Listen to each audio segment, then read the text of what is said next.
very good afternoon to everyone. I think, as Ms. Karma said, the afternoon slot is usually a little bit sloppy.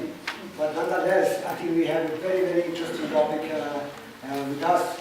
And I think it will keep us active and interact. So, the topic for this afternoon for panel discussion is the state of human being, the state of society, the state of human health and health system. So I think this panel discussion will set the stage for the subsequent panel discussions, because this is the time when we are going to see where we stand, whether we are in the animal consciousness or human consciousness, which Ganesh ji already mentioned before the lunch. So we will assess and evaluate and see where we stand when we talk of state of our well-being is concerned. This slide, I think, is already touched upon by Ganesh ji. This is just to recapitulate, where we stand and what is the program, where we want to go, and what is the process of the transformation. So now, as we see, Homo sapiens have traveled, have had evolutions over millions of years, and from food gatherers, we have become food growers, and moderators to complex society system we have adopted. And the Industrial Revolution has seen, such a huge leap, and we talk of now artificial intelligence. But with all these progress, the biggest question is, are we achieving the well-being which we deserve? This is what I think the panelists will be throwing some light on the state of the affair of human beings. We have progress in terms of production, as Ganesh mentioned, production. We produce huge, but the produce which we produce becomes poison to us because of lack of understanding how to utilize properly. So, I'm sure technology, for example, we have progressed immensely in terms of technological advancement, but at the same time, with poor lack of understanding, I think we are being imprisoned by technology. We are becoming slaves of that technological advancement. So there we need, I think, understanding how to utilize these developments. And now when we talk of health, I think this is a very holistic definition by the WHO. The state of complete physical, mental, and social well-being, and not merely the absence of disease. I think this definition goes well with our holistic approach of human health, the health of individual, family, society, and ultimately the environment. But we have to see, are we achieving this? Are we just achieving only the physical part or neglecting the mental part? So these are things I think which the learning panelists will throw some light on.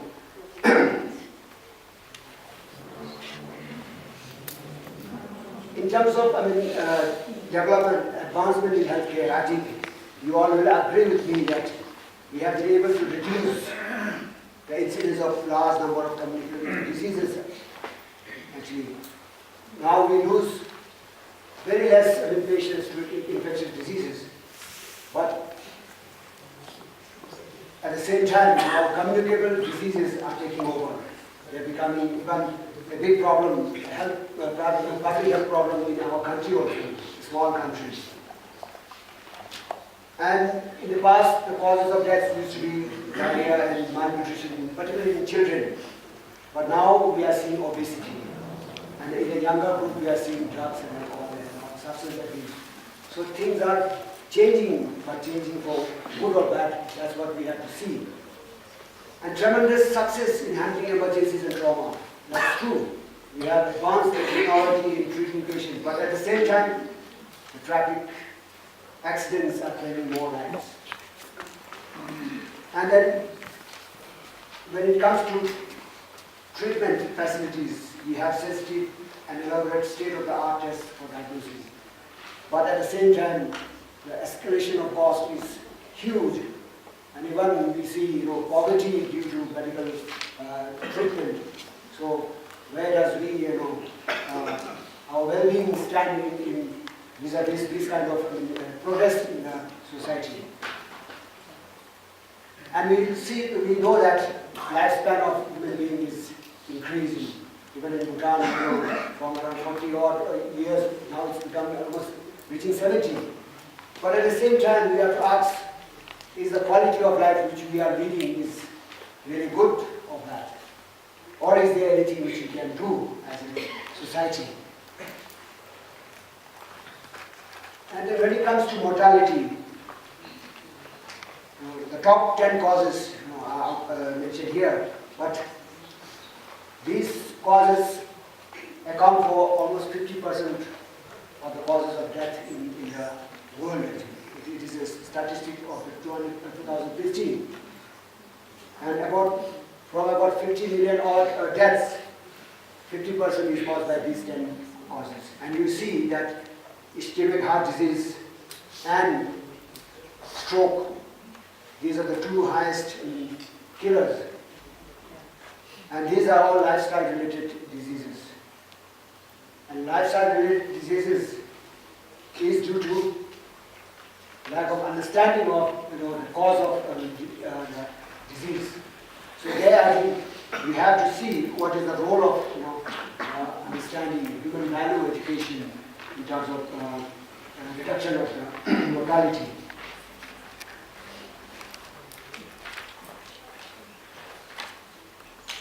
So now when we talk of health system, I think one of the important issues which we have to see is the ethical issues.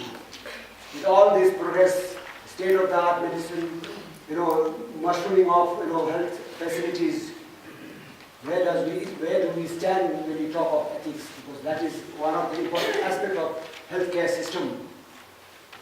And you will agree with me that we are facing challenges of medical corruption, making business out of health services, increasing cost leading to poverty, malpractices, relationship between patient and doctor. The very, very, the pious relationship between the patient and the doctor, I think this is being strained in this modern time. And it's very difficult to see that natural trust which we had, maybe a few decades ago. So, what can we do to improve that? So, ethical issues, I think, since we have a lot of representation from the ethical council and regulatory authorities, maybe they can throw light on this issue. And another important aspect we have to think is the professionalism.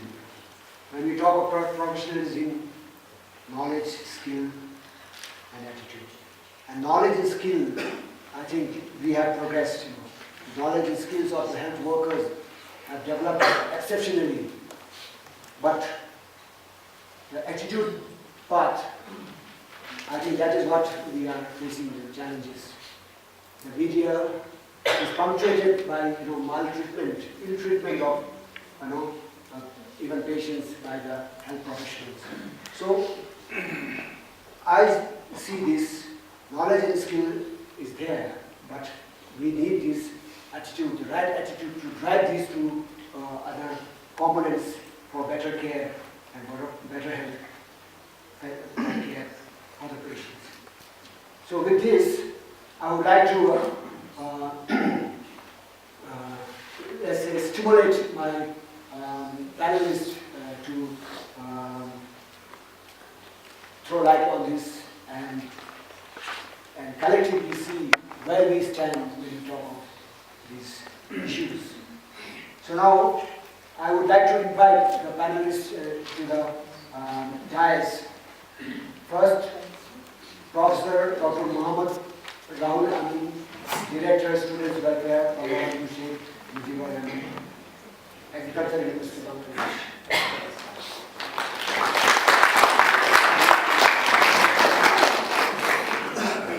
Next, we have Professor Muhammad Farid Hussain, Dean, Bangladesh Open University.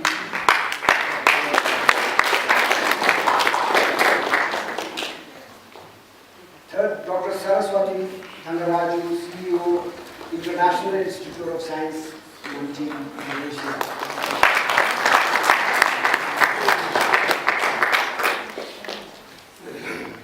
Next, we have Professor Josna Rimal, Head of Department, BP Koirala Institute of Health Sciences, Nepal.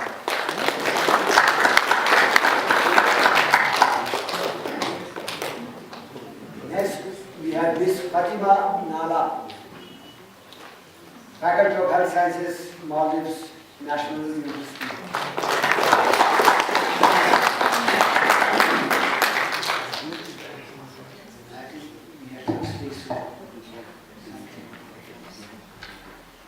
Next, we have Dr. Samir Patel, Principal Singha Dental College and Hospital, India.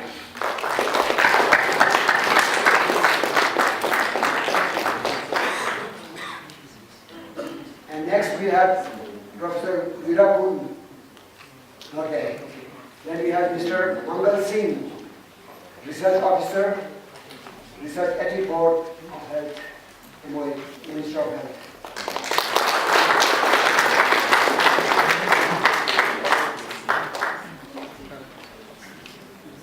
So we have 7 panelists to discuss on this topic. So first, I would like to invite Professor Dr. Muhammad Rahul Amin, Director, Student Welfare, Bangladesh Sheikh, Agriculture University. You have 5 minutes for your deliberation. Respected moderator, distinguished guests and participants, ladies and gentlemen, good afternoon. Ku Chan Po. Actually, I am a student of agriculture, so my field of study is not human health science, social activity and humanity. But I am a human being and I have physical feature and I live in the human society. So every moment I think about human health, culture, society and behavior. The moderator mentioned we are Homo sapiens. We are the human being in the world under the species Homo sapiens. Our desire is always to be happiness and prosperity, peace and harmony. If we look into the human body contents, we see major part is air and water. In the nature, air and water are flowing freely and these do not require visa to cross one country to another, but we the people in the planet are going through a competition process to exceed one by other. And in this competition process, the weak nation is oppressed by the stronger one. Terrorism is the main obstacle of humanity. In this same society, we can see conflict among different religions of people, even among the different groups of people within the same religion. We are eager to acquire knowledge through education in the institute or acquiring knowledge from the nature. The education and knowledge should be for the welfare of people, but the present education is different in different countries, especially in my country, is to get a good job. All students in the university are studying the textbook to show better performance in the examination. They are not interested in sports, culture and social activities. They are busy with mobile phone and internet. However, in my university, we have accommodated sports and cultural activities in the academic calendar. The main objectives of education in the field of agriculture, medicine, social science, and business should be the excellence of human body, mind, speech, and environment. If we look into the present scenario of the world, we see terrorism everywhere because we are busy to earn money and to show power. The goal of education should be the development of an effective model or representation of the world, so one can interact with the world under a realistic view of it. Science and technology have become very powerful tools to maneuver the state of things of the planet and affect the lives of all human beings. Hence, education streams pertaining to science, technology, and their management have acquired great importance and prestige. We became independent in 1971. 30 million of our people sacrificed their life for independence. The Pakistani army killed them. It was very inhuman and a tragedy of our history. We are very grateful to Bhutan and India. They supported our independence and they recognized our country very early in this. The constitution of our nation stands on the values of basic human rights and freedom, equality and social justice and non-discrimination. In Bangladesh, 160 million people live in 147,500 square kilometer area. The economy of the country is becoming strong. People are getting better life. The average longevity is 71 years.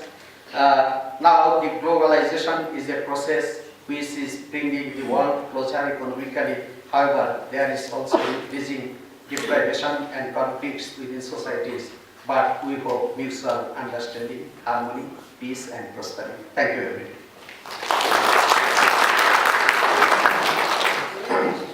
Thank you, Professor, for keeping on time. And I think Professor has touched upon some of them in situations like terrorism and conflict. And regard to education system, people being more textbook oriented, and then the necessity of mind, body, and speech when we talk of education. So I think with this, I will invite the second speaker,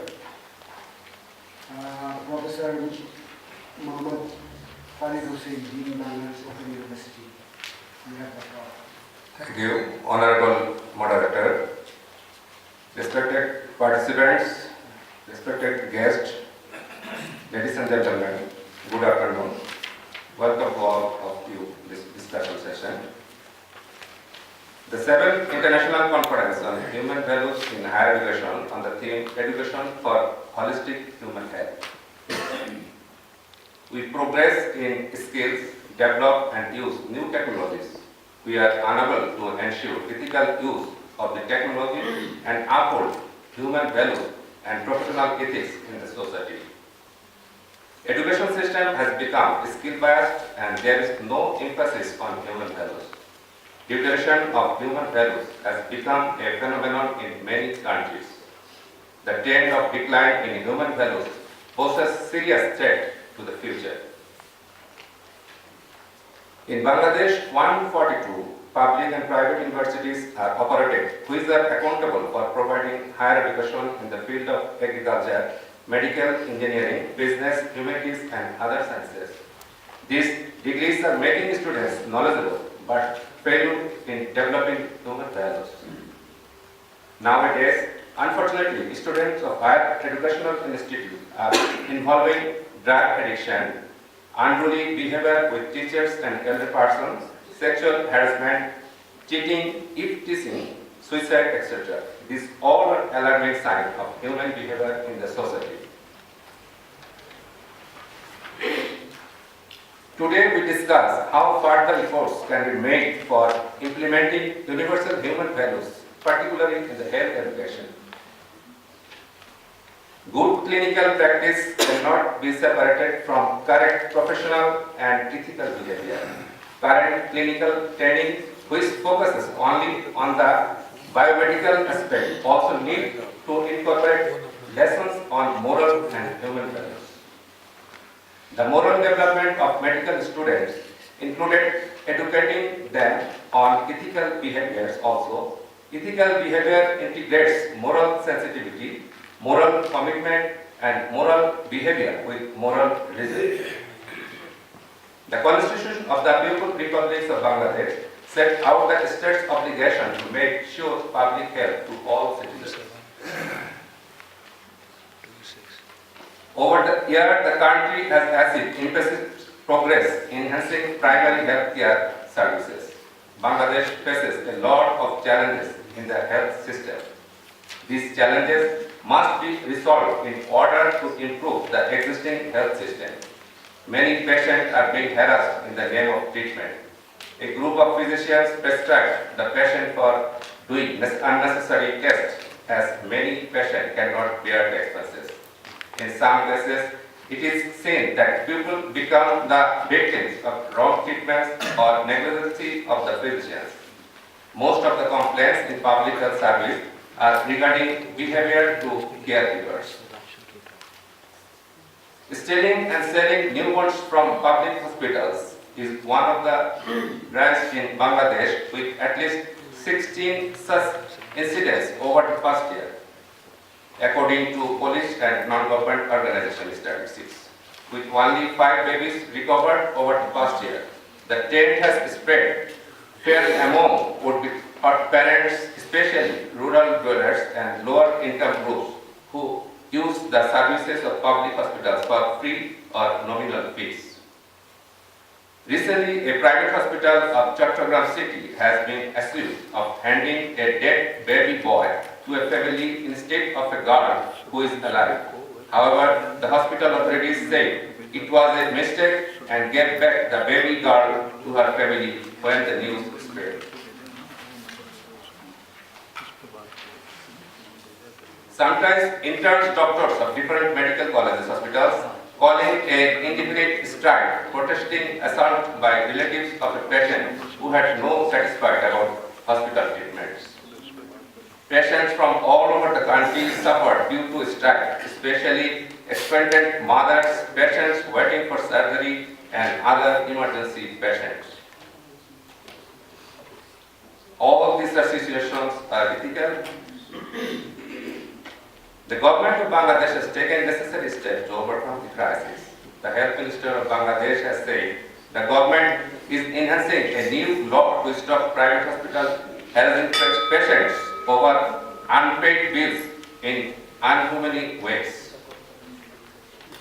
Our President suggested doctors to work with professionalism and give priority to providing health care facilities to the common people.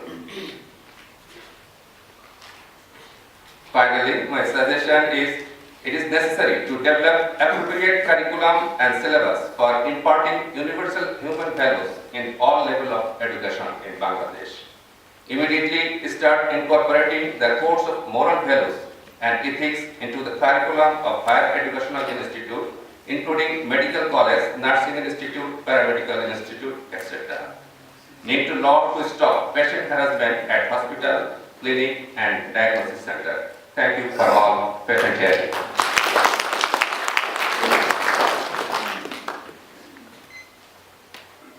Thank you, Professor, for highlighting the issues related to health system in Bangladesh. I think he has echoed the issues which I raised regarding ethical problems which we raised is security of the health workers. How it's becoming, as I mentioned, the trust between the patient and the doctors and the health worker is so strained that even patient parties don't mind manhandling.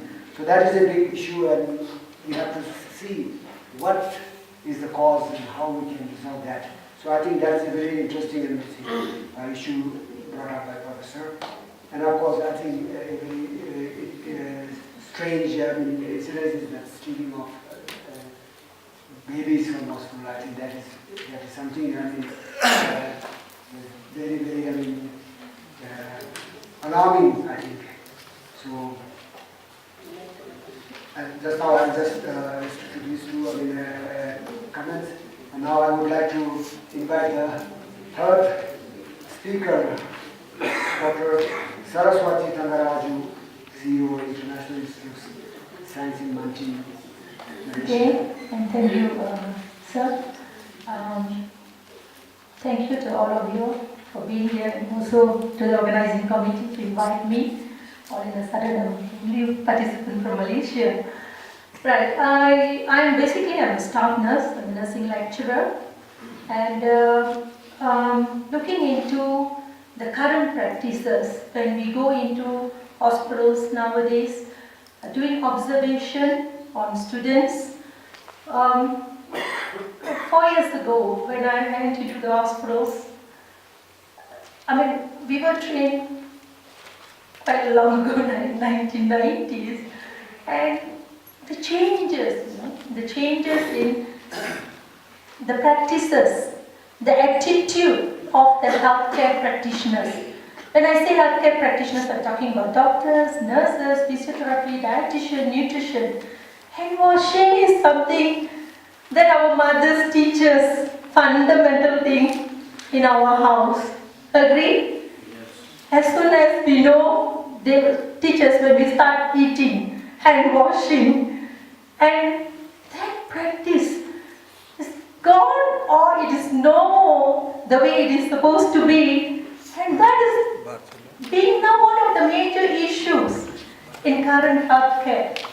Is this behavior of healthcare practitioners? Here we talk about knowledge, skills, attitude. All of us knows how to do hand washing. WHO has got all the guidelines, protocols. CDC has got everything. Why is it healthcare associated infections keep coming? Statistical evidences, MRSA, Klebsiella, catheter-related infections. So our government has been advocating antibiotics dividends. Yeah, all these issues.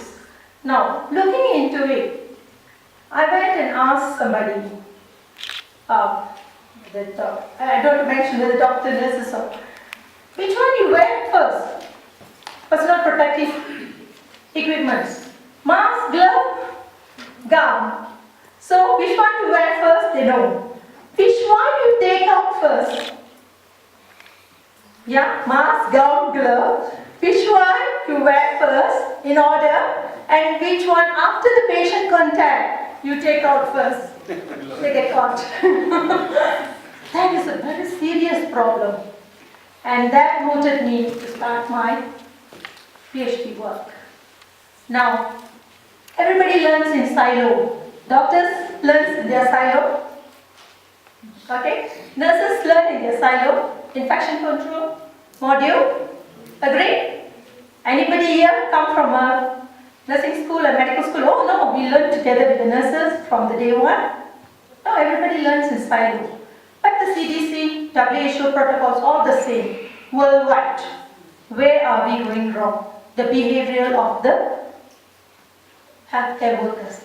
Can we go as a team and look into it? Can we correct each other? A fundamental value that we have been discussing from morning, respect each other, trust each other. Hey dog, you didn't wash your hair, can you wash? Can I tell that to the dog? I do. But can other nurses do that? Can the junior nurse go and correct the senior nurse? Can the junior doctor correct the senior doctor? It's a fundamental thing that we are losing. Patients ending up diabetic ulcers, diabetic wound. They come into hospital, they end up with another few more hospital-associated infections. Antibiotics cause prolonged stay, escalating medical care. are the issues that we want to do. So, having said that, there are many papers being published. Way back in 1988, WHO has already said health for all, learn together for health for all. 1980s. So can we put this together? Interprofessional learning approach, or we call it multidisciplinary learning approach. CAPE has come up with 4 domains. It's all domains, and it can be measurable. It is measurable. Values and ethics, the first one. Second one is roles and responsibilities. We need to understand each other's roles and responsibilities. 5 years you go to medical school, I go for nursing school. We learn separately, but when we come into the clinical area, we have to do things together. Right? So number 3 is the interprofessional communication. How are you supposed to communicate? Number 4 is team and teamwork. All these has got the domains, and each one has got value. It's measurable, and this is what we are trying to establish now. Can we put that together, learn together? And can it be done like in first year semester? Put the doctors and nurses or physiotherapists come into the curriculum. It has to come as a formal curriculum. They learn together, which can avoid further damages to our patients. Thank you, sir.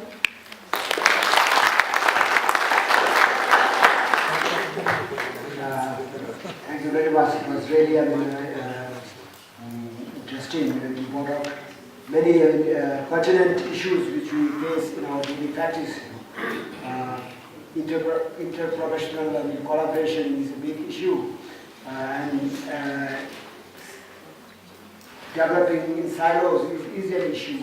Now we talk of integration, but these issues, I think, need a lot of understanding, and I think human value has a lot of role to play, because as you mentioned, skill and knowledge is there, but the attitude, simple thing like hand washing, when it comes to people become very resistant, and they don't like to be even corrected actually. If you remind someone, they get irritated, and I think their understanding, their human value goes out of the window.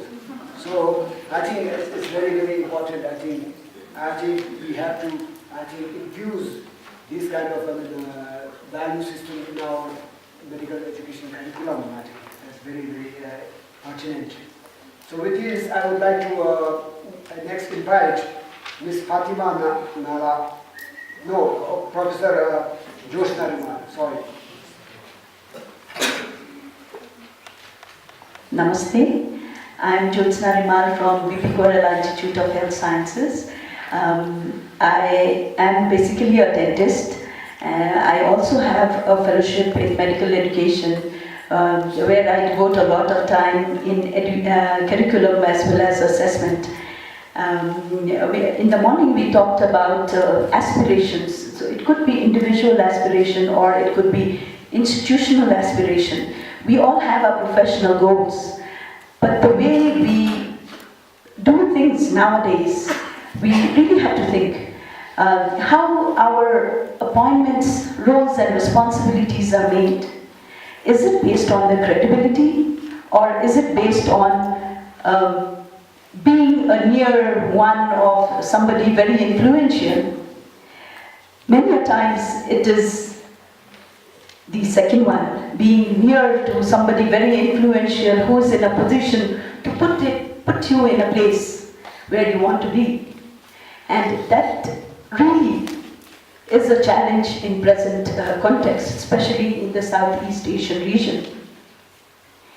And talking about institutional goals or institutional aspiration, we talk about the mission, vision and goal. All the institutes, all the universities have it.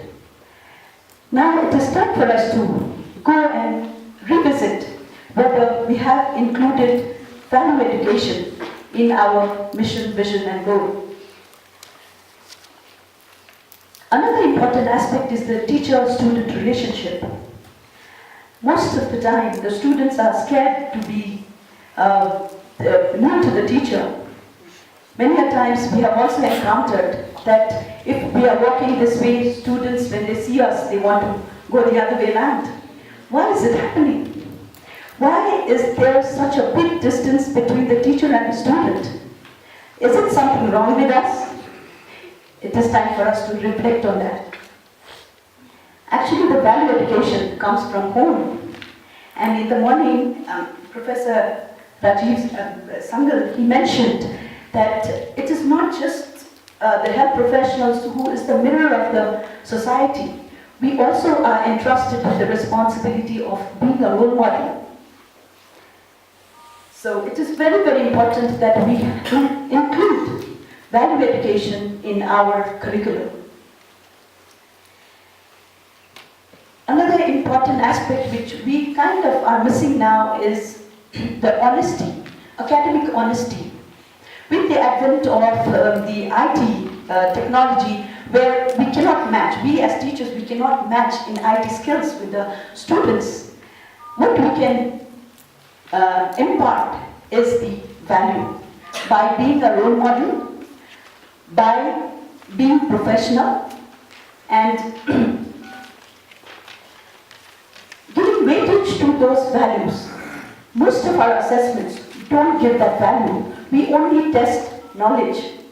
To some extent, we assess the skills, but we rarely assess the affective part. Interprofessional education, Dr. Saraswati very nicely mentioned. Interprofessional education is something which we really have to include in our curriculum, integrated within our system. When the students see us doing the right thing, the right way, then they also are inclined to do that. So that is where our role comes. I would like to end with a very famous saying which I personally imbibe by Mahatma Gandhi: be the change you wish to see in the world. Thank you very much. Thank you very much, Professor Limal, for bringing out some pertinent issues. She has brought out the issue of nepotism in healthcare system. I think that is a very important thing happening in more so in the region, I think, in our Southeast Asia region. Reiterate is the relation between teacher and student. Are we still, having that guru-shishya relationship of the past, or it's becoming strained? So that is, one thing we have to. And then she also reiterated the IP, interprofessional education, which is very important this time of the development. And I think the role of human value is definitely, very huge in these issues. So with this, I would like to invite the next speaker, Ms. Fatima Nara, Faculty of Health Sciences, Maldives.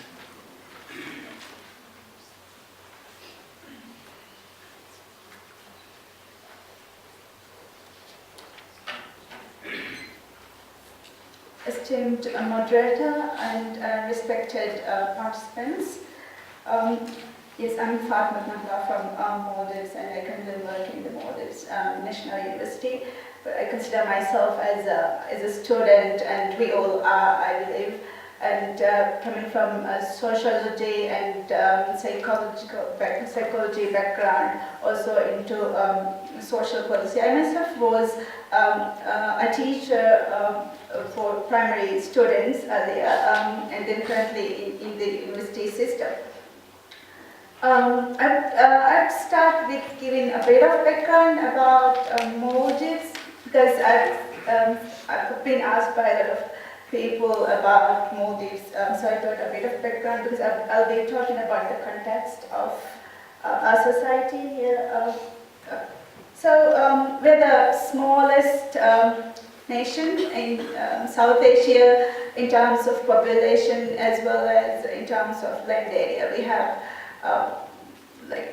not even 500,000 people, and the land area is also very small. It's like 300 square kilometers, so it's very small. But we are scattered around to 90,000 square kilometers.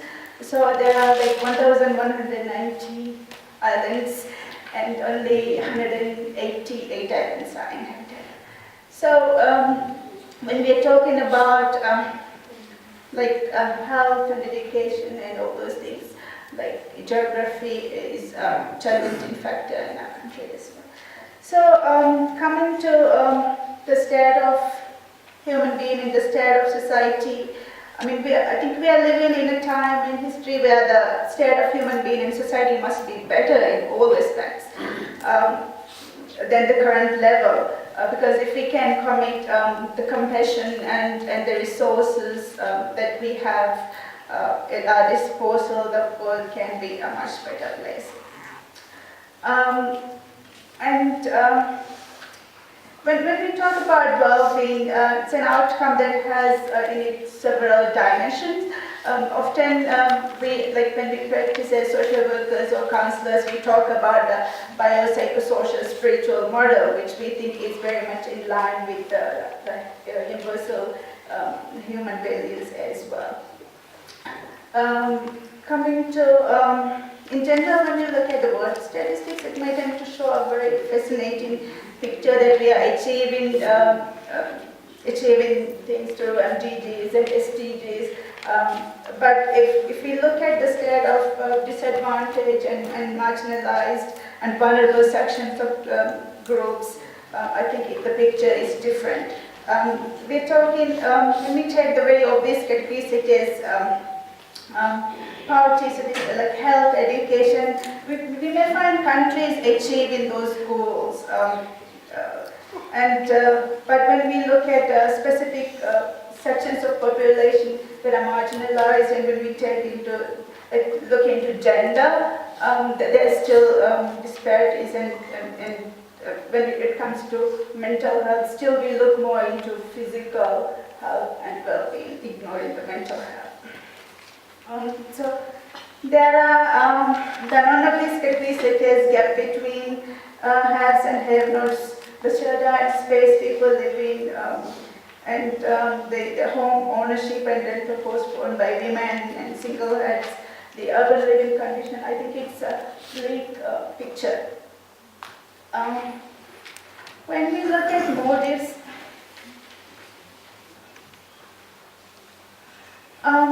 in terms of health, we've achieved all MTDs very early on, and we look at the under 5 mortality rate, it has decreased from 94 per 1,000 live births to 10 in 2013. So maternal mortality rate has also drastically decreased. The entire population has been reported by using improved drinking water. So in fact, 98.6% of people have improved drinking water. And sanitation also, it's 97.9% of the population. So I think we are doing very well on some areas. In 2013, the diarrhea has been reported to cause this 1% of death. So we also have that national health insurance system is covered, all of us are covered, everyone is covered. So when we're talking about population, we also have a huge migrant population, 60,000. And when we talk about certain things like healthcare and the living conditions, it's again not a good picture that we get there. And issues and concerns of healthcare, we're facing the issue of obesity, and then lifestyle-related diseases like hypertension. We also have cardiovascular diseases, diabetes and cancer are the top leading cause of that. So there's a huge burden on cardiovascular diseases and diabetes. Psychological well-being, which we talking about like the mental health and stuff, it's very much ignored. And when we look at the healthcare system, the national healthcare doesn't actually cover the treatment as well. So we have private sector working on these areas, and it's very expensive for people to really get those help. So it's currently a challenge for us as well. And there are like very few people trained in those areas as well. And then because of this geographically, because of the way that we've been geographically, people from the islands cannot actually reach to that service, because if they have to come to these services, they are actually concentrated in the capital, so it's a challenge as well. And I did look at our health master plan, and they also have core values in it. Like I've noticed that there's human rights, equity, inclusion, accountability, and sustainability and professionalism. But I also would like to highlight one case. Yeah, I was going to, in terms of accountability, I was going to actually narrate an incident that happened 2 years ago. HIV positive blood has been transferred to a pregnant mother 2 years ago, which was a total negligence. And I mean, human error can cause, but still there has to be monitoring and people have to be accountable for it. So thank you.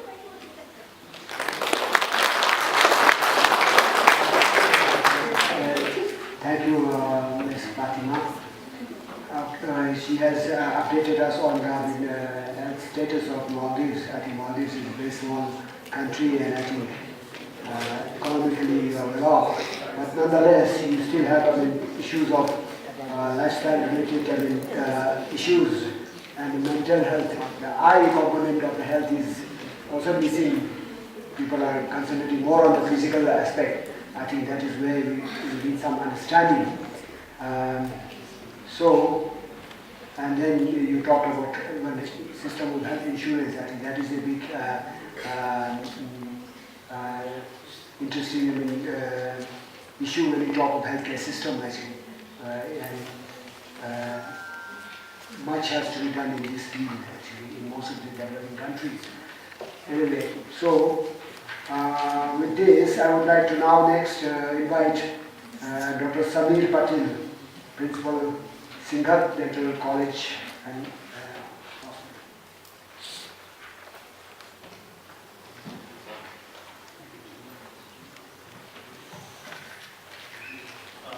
Before I start my talk, may I just request the entire audience to just stand up for a moment, please?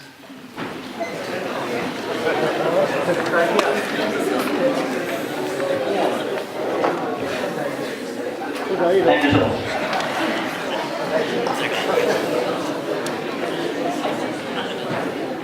I hope it was not inhuman on my part to do that. I hope you won't make us stand on the chair. First of all, let me congratulate my colleague panelists here for bringing up certain aspects, their observations, and they have touched upon various aspects right from terrorism, skill deficiency, to lack of education at the home setup. I have a very different presentation here, and this is me, the blind guy, exploring the elephant in their house, my own way. If an egg is broken by outside force, life ends. If broken by inside force, life begins. Great things always begin from inside. Next slide, please. More than prescriptions, medicines involves communication, tolerance, and all those things have been known to all. And we need to impart these manners, values in our education system. Right from the earlier stage, this was very much available in our educational system, but somewhere we have lost it. It's unfortunate that today it's essential to educate human beings to be human. Next slide, please. Well, it's a very different presentation, I said. I'm going to give a complete overview and try to lay some ground rules which could be applicable to any education, not alone the healthcare. As human beings, we have been endowed with very, very special powers. These 4 intelligences: physical, social or emotional, spiritual and mental. And they've been termed as PQ, EQ, SQ and IQ. Next slide, please.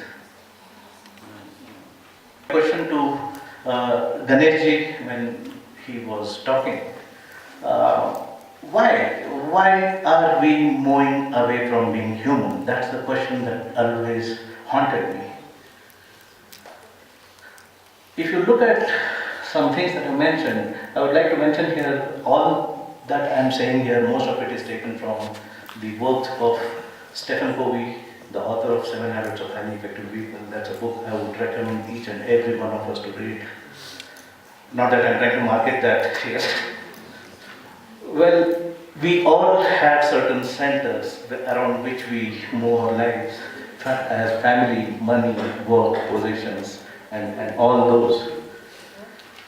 But what we are missing is what is required to be based on some principle. We call it the principle-centered living. That's lacking today. And that's the cause for all the misery that we seem to be confronting. Next slide, please. Well, as human beings, we are hardwired with certain birth gifts. On your extreme left, you can see we have choices, we have principles, we have these 4 intelligences.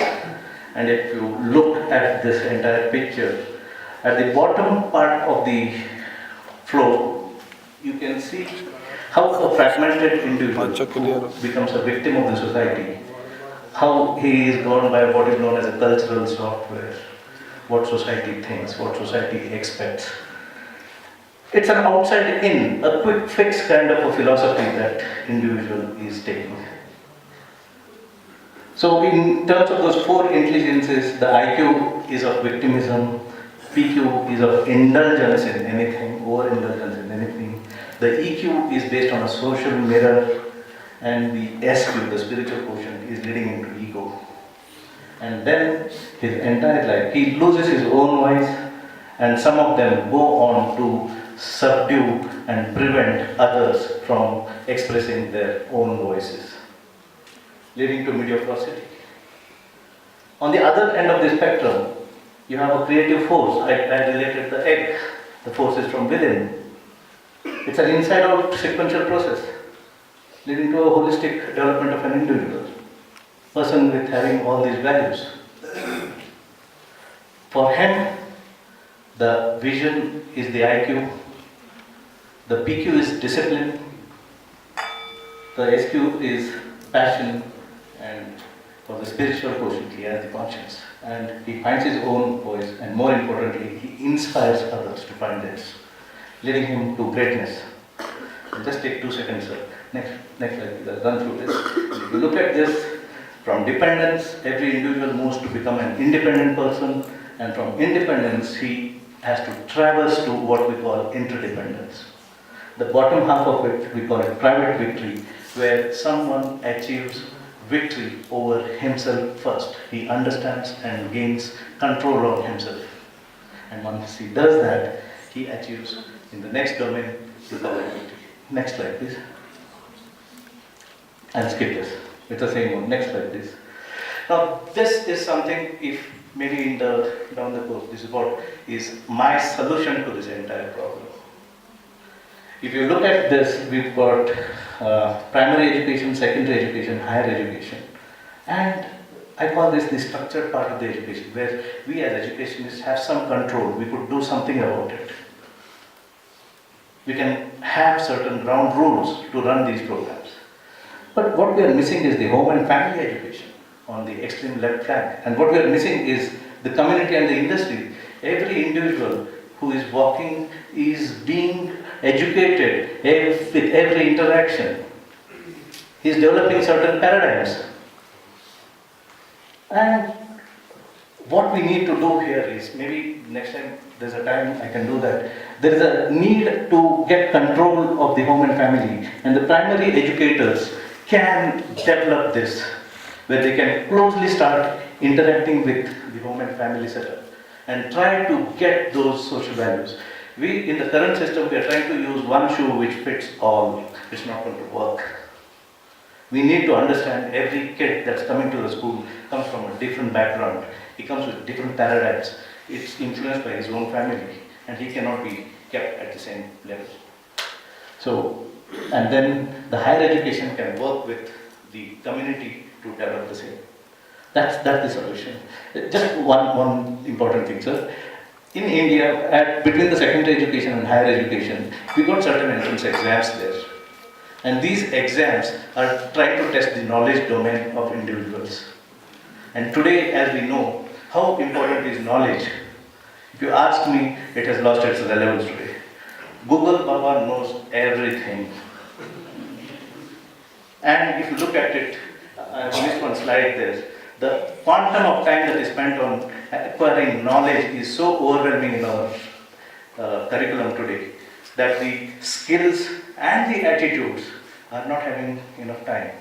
In fact, we need, if you look at it, the knowledge is a big circle of time, the skills the next bigger, and the attitude the smallest. In fact, we need to have the reverse of this entire process, because I think this gadget can give me anything that I want the moment I need it. So do we really need to spend that kind of time on giving knowledge? And we need to recognize every individual to have these principles that I spoke about.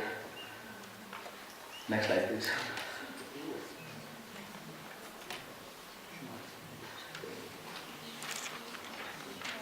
The ultimate goal of all education to help every individual to be the best human being in his chosen specialty, in this case the healthcare.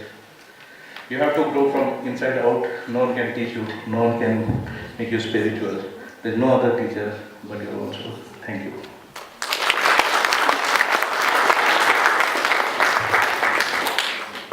Thank you very much, Dr. Samir.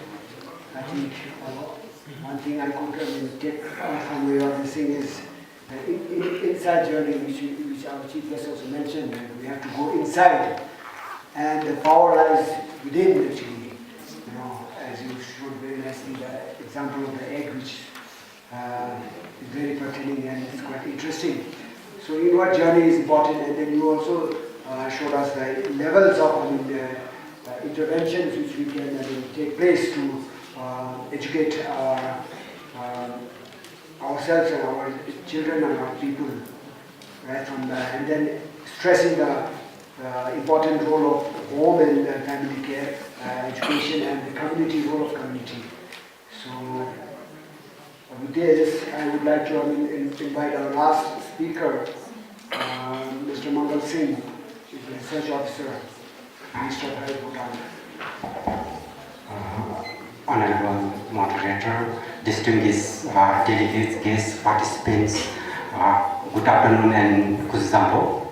I think the beauty of being the last speaker is whatever you have to say would have already been said by other preceding speakers. So because of that, I think I will take a little bit of more time to explain about the current health system in Bhutan.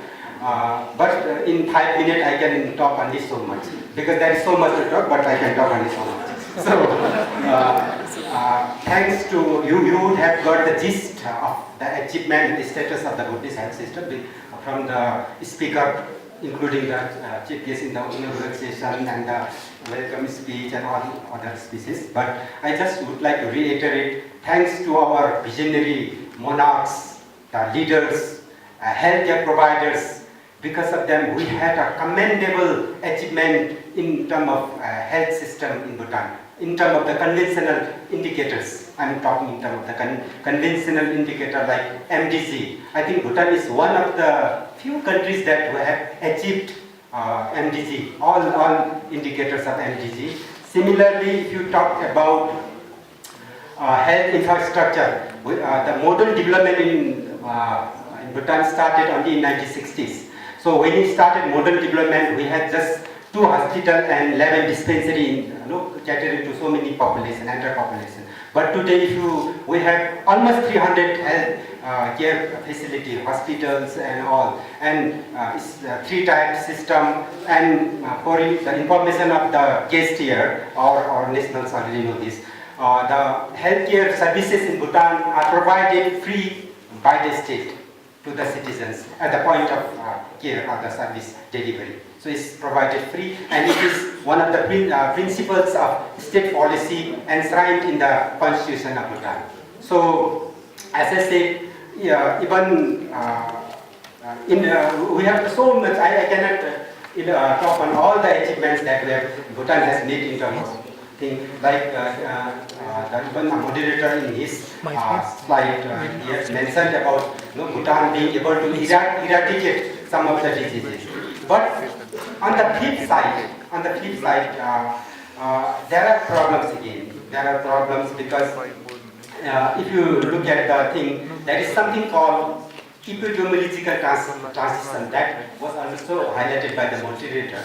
That in the past we used to battle with the communicable diseases, but now we are seeing a lot of NCD, that too lifestyle related diseases, and that too mental health related is the biggest thing. And it has we jokingly say the so-called suicide has become a political disease in Bhutan now, because everywhere, even including the recent parliamentary election, there were a lot of questions on the suicide and its prevention and all those aspects.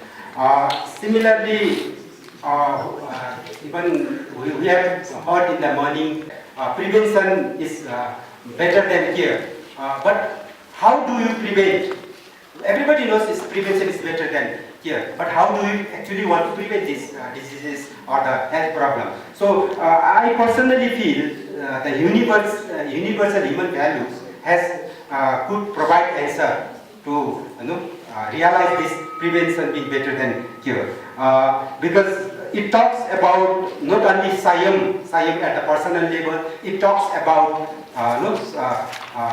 harmony in family, harmony in society, harmony in nature. So there is a lot of role, I think, lot of potential. And just to end, Chair, I know my time is up. The theme, education for holistic human health, I think it syncs with the national key result area of our 12 5-year plan. So in the 12 5-year plan, one of the key result area where the Minister of Health is the lead is healthy and caring society enhanced.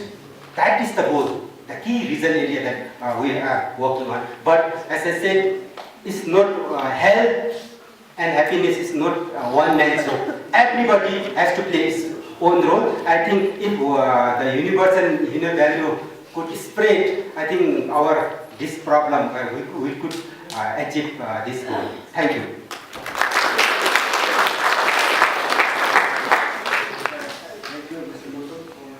Highlighting the development in the healthcare system in Bhutan, and also highlighting some of the emerging issues like the NCD, mental health, unethical behaviors, and of course the sustainability of the free health for all by the government, and also linking healthy society and caring society to the current plan that makes the ministry to work hard to achieve that. So, with this, we finish one round of talk by the panelists. And now I would like to give around 15 minutes for question and answer. So I would like to open the floor running issues.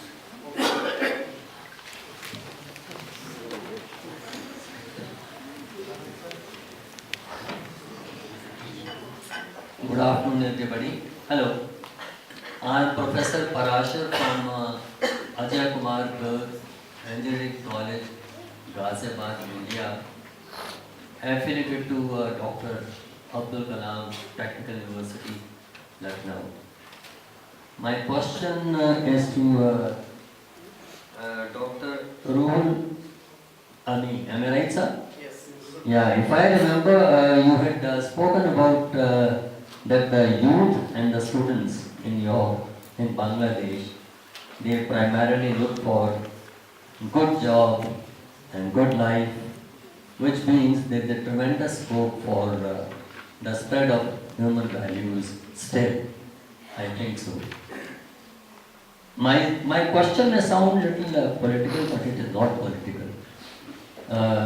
With large liberal Muslim population of Bangladesh, I think with a good spread of human values, education, the youth, the student of your country can be a role model for the rest of the nation, the youth and students of the rest of the countries, especially the Muslim countries.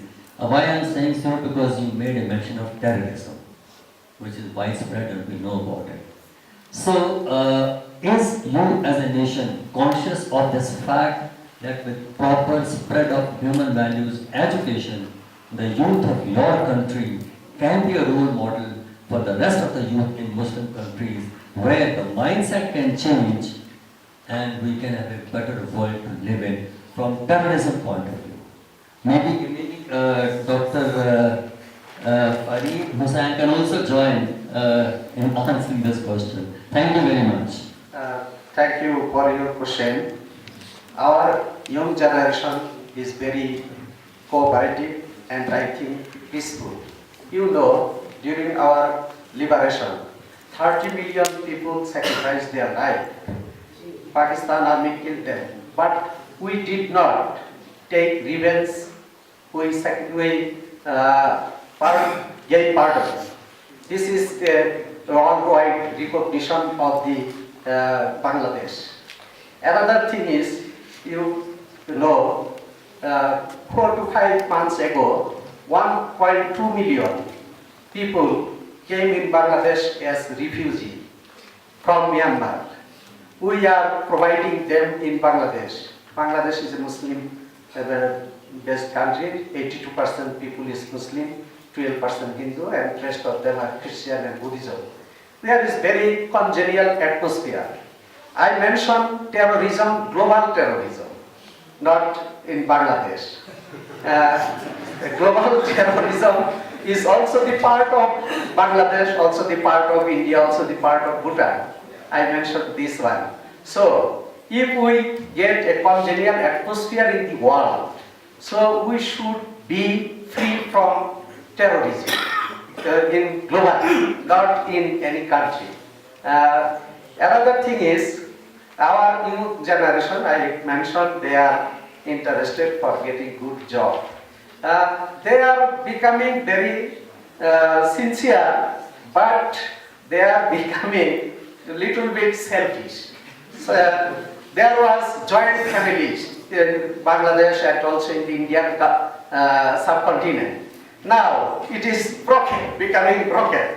Modern generation, they don't like to live in joint family. This is a problem. So I think you have got answer. Thank you. Doctor? One second, sir. I wanted to address that question a little bit. Yeah, I think he has not been able to answer half the question, understand so my if you question. allow me, I'll take a couple of seconds. Yeah, probably most welcome, sir. Then I give it to you.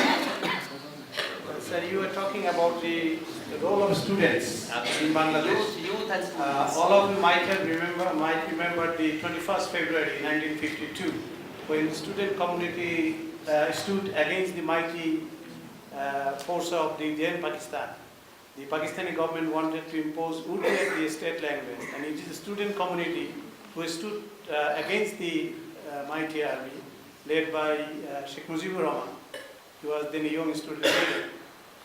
And also you might remember our freedom struggle in 1971. It is the student community who actually took the leading role. So there are instances of very glorious past students in our country. Thank you very much. So I said that there is a potential Sir, in our country. there is a potential. May I say something here, sir? Thank May I you. say something here? As I've been always general and I will again continue to be general, what sir probably meant was there's a huge potential Yeah. because you are leading from the front as far as the entire problem is concerned. You seem to be the torchbearers to solve this problem. That's what he was trying to do. Being a liberal Being Muslim a liberal Muslim country, you would and a be large at the population. forefront And a large and a large population. So you can set an example for all Absolutely. others. That's what you wanted to say. Absolutely. Meanwhile, sir, just a moment. Being general, as I said, we are now discussing symptoms. We are all, most of us are healthcare professionals here. And we need to understand that we need to look at the cause. We can't keep on treating symptoms. And at no point I'm trying to tell here that we need to ignore the symptoms, but we need to have a multi-pronged strategy, something that can identify the cause, look for a solution, prevent it, stop it, and ensure that this becomes the way of life in future. We need to treat the cause and the symptoms. The symptoms are being discussed, but the cause still remains because the paradigm or the thought process with which the people are growing has led to somebody behaving in a certain manner. That's my point.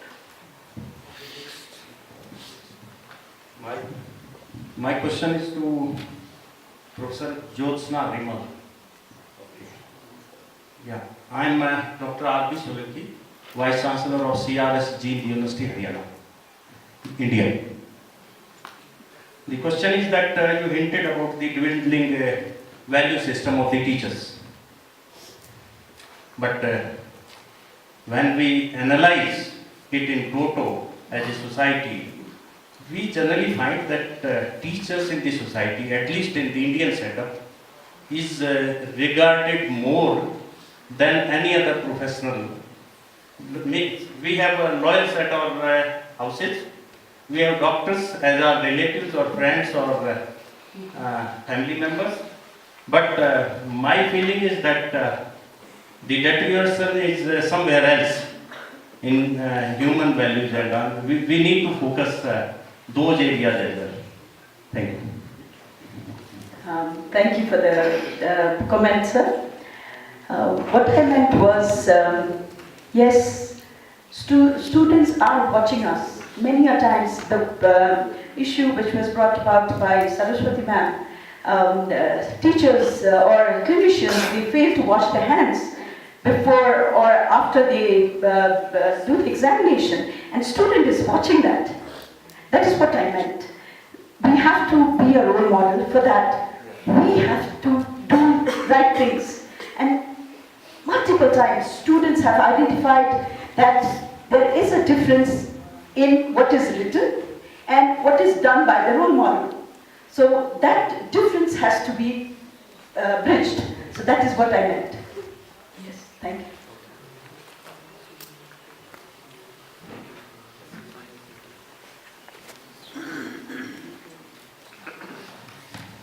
Thank you. This is Professor Abul Kashem, Vice Chancellor, Haji Muhammad Science and Technology University, Janasur, Bangladesh. My question is to Dr. Shamir Patel. So, you have mentioned about this formal education, or we call it structural education at primary, secondary and higher education.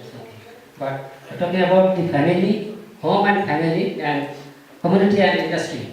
So, in that aspect, in the formal education, primary, secondary and higher education, there might be possibility of introducing courses on ethics and morality. Although there are no formalized courses now at the moment at the primary, secondary and higher education. Although in medical sciences, there is courses on ethics and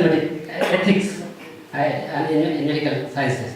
But to my classmates, very few doctors maintain the ethics, and that's another thing. My question is, how this family, home and family as well as community and industry aspect, how this course, the ethics and morality education will be tasked. Who is will be kept? How to tackle those two non-structured or informal education systems? Please. Thank you, sir. Very nice question, and it leads to, as I said, the student school, the kids, and they are absolutely, I would say, virgin in their mindset with a little bit of family and home influence. And I believe it's the situation that they look forward to the teachers as the main principal educators in their lives. They may not listen to their parents, but they definitely listen to the teachers. That's one point. Second thing is, what I'm trying to propose here is this primary school education needs to structure itself or reinvent itself in such manner that it tries to understand this particular situation, that which kid is coming from what background, at what level of morals and ethics and values is he dealing with. If we are able to decipher this and try to bring him to certain acceptable levels and then continue the grooming, one shoe fits all won't work, as I said. So we need to be more innovative, we need to be more working, because that's the structured part of the education is in our control. And it is during these interactions, we need to have more interactions of the school teachers with the parents, and to sit together and tell them this is what we are trying to teach and this is what we want you to develop such a situation, such an environment at home. And together I think we will be able to instill that. If we instill that early on, I'm talking about the preventive problems, not the causes that are there. Most of the paradigms which are formed are mostly going to remain in the minds of every individual until such a point of time that he sees another point of view and then says, oh, I thought it was like this. So until such a time that we bring that aha effect to the people, we will not be able to change them. So we need to work on this, and we need to give them a paradigm which we think is right, which will take them towards our goals. And that leads with the primary should then interact with the secondary education, and then the secondary with the higher education. And the higher education interacts with the society again and takes feedback and see how they are working. And again restructure itself to see that there needs to be a lot of interactions between the educators at different levels. And we identify, if we say there are 4 intelligences, and all that we are looking at the domain of intelligence as the only way attribute that is essential for somebody to become a good doctor. That's not true. Our current selection of students to become potential doctors is, in my opinion, extremely flawed. Why not give the opportunity? I mean, in terms of populations, we've got sheer numbers. If I start crunching the numbers, I don't mean in any other sense, but only for the impact, I would say this, that I understand that the population of Bhutan is 7.5 lakh people. Yes, that's somewhere close to that. And the place that I come from, Pune, it's one city in India, is 75 lakhs. It's 10 times. So, the numbers are mind-boggling, but we cannot allow those to be the reasons for not doing anything. And we can have the MBA people to come in and tell us how to multiply on a larger scale, but we need to work on a model first. We need to get the model right, and then make it repeatable, implementable. That's the whole point. Okay, thank you very much for the interactive question and answer. But in view of the time constraint, I think I have to conclude the session. It's very interesting, and I think 5 minutes per speaker is not a very time slot which we can make a justifiable statement. Nonetheless, I think we have to respect the time, and then I think we can take advantage of the tea breaks, lunch breaks, and interact during those times, and then trying to fill up the gap if there is any burning queries which we need to be clarified. So with this, I would like to say few concluding remarks. I think it has been very, I would like to first of all thank all the panelists for your wise statements, and I think they have brought out